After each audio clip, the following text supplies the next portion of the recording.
Act 2, Scene 3, Janet Redfield. Janet calls herself Maine's own stealth stained glass artist, hiding out in Lincolnville. Some interesting facts about Janet. She shoots wild ducks. She slaughters her own pigs, currently raises chickens for eggs and meat, and has successfully hatched 4 turkey eggs in incubators powered by Christmas tree lights. She recently gave herself yet another bad haircut adjustment. Janet is an accomplished chef who makes an exquisite 1,000-layer Napoleon pastry and yet prepared a blueberry cream cheese pie recipe which did not win the Pillsbury Bake-Off when she entered it. She has attempted to blow glass in France and claims that it's harder than giving birth. She has dined at the French Laundry in California's Napa Valley. Her contributions to the Land Trust, where her husband is the director, have included making blueberry mojitos for 50 and also created 100 fused glass medallions for a road race. She has created over 25% for art installations in Maine public buildings and numerous works in glass for homes and businesses all over the country. Will you please welcome Janet Redfield to our stage?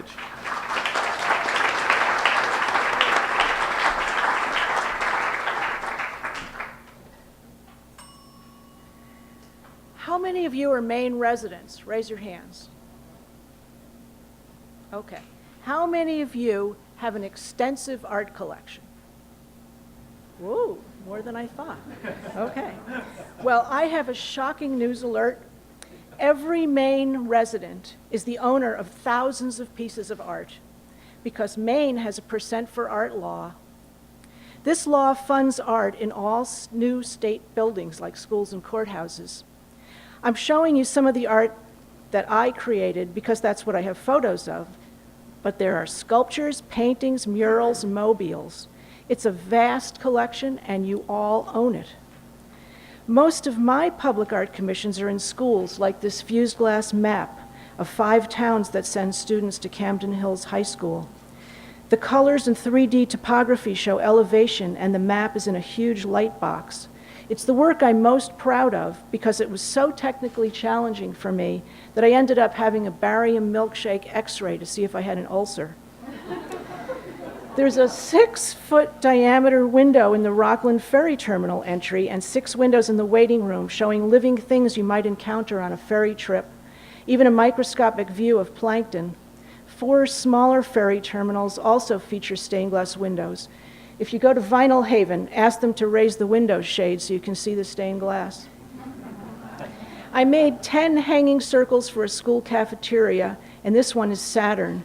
Outer space is one of my favorite design themes, and I have Big Bang and cosmic debris windows in schools, a Halley's Comet door in my house, and a solar system, plus messages from aliens with maps to Earth in an Auburn school. This one is plate tectonics, and it's part of a 4-window timeline of our planet. I try to make school installations scientifically thought-provoking for students. Closer to the coast, you own Bubbles Rising. It's over 10 feet high in a Kennebunk School library. I came up with the idea of waves of colored glass spanning a series of windows with fused glass circles, floating about for the Camden High School, which was the first image that I showed you. And it was so popular with percent for art committees choosing work for new schools that I've done several variations on that theme. For example, the University of Maine's Hutchinson Center in Belfast. It has 2 local rivers flowing across 49 feet of glass in the atrium. The abstract circles represent Belfast's history of a vibrant cultural life. And here's a locally funded school installation. It's called What's for Lunch and has 3 schools of hungry fish chasing their next meal. It's in a cafeteria, so it's meant to be inspirational. Check out the ceiling installation. I got to drive a huge scissor lift to get up there, which was really a blast.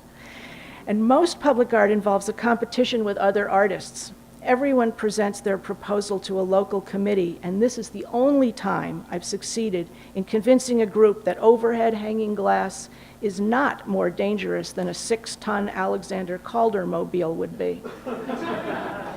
And here's a look at my process. I design the circles first, and each color is a separate piece of glass, and they're fused into one solid piece of glass in a kiln at 1450 degrees. Here they're leaning against my studio windows. So I then use these fused circles in a traditional flat stained glass window.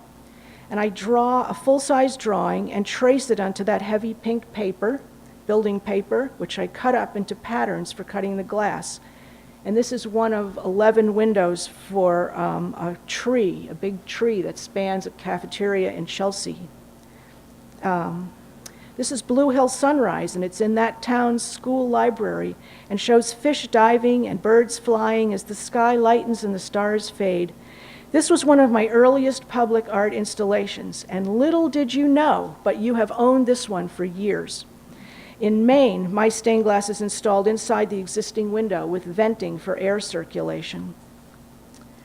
The Vinyl Haven Public Library was built a children's wing a few years ago. And this was a privately endowed, I lost my place. It's based on little turtle sculptures that were carved by the writer Sarah Stein before she died. And I also did a series of insect windows in that library. And nearby here in Brunswick's Mid-Coast Hospital, I made these windows for the meditation room on the second floor. This was also a privately endowed project. And the room itself is really terrific with a spiral entry and no door. But now I've got to tell you that you don't own all my stuff. I also make art for people who don't live in public buildings, like this bird door, which is in my house, along with my pendant lights, comet door, glass tile backsplash, etc., plus my amazing husband made all our furniture, including this door. In case you're thinking, what a show-off, I'll admit that I can't knit or make good meatloaf. This is a sconce light. The glass is fused flat in the kiln, cooled slowly, sometimes painted details are added, and then the flat glass is balanced on a curved form and heated to soften and slump over the form. The sconce is 12 inches high. A Mayan serpent god window is installed in a Lincolnville sauna. That's my hometown, but it's not my sauna. I worked on design ideas with the owner who traveled in Central America and wanted a Mayan theme. He's a baker, and I got paid partly in bread.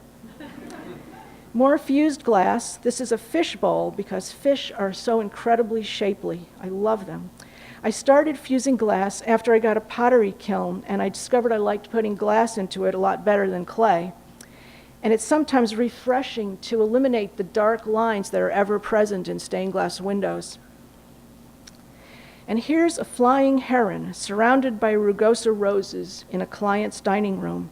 He's flying away, and so am I. So thank you for seeing my work. Check out my website, janetredfield.com, and please look for your art collection in Maine's public buildings.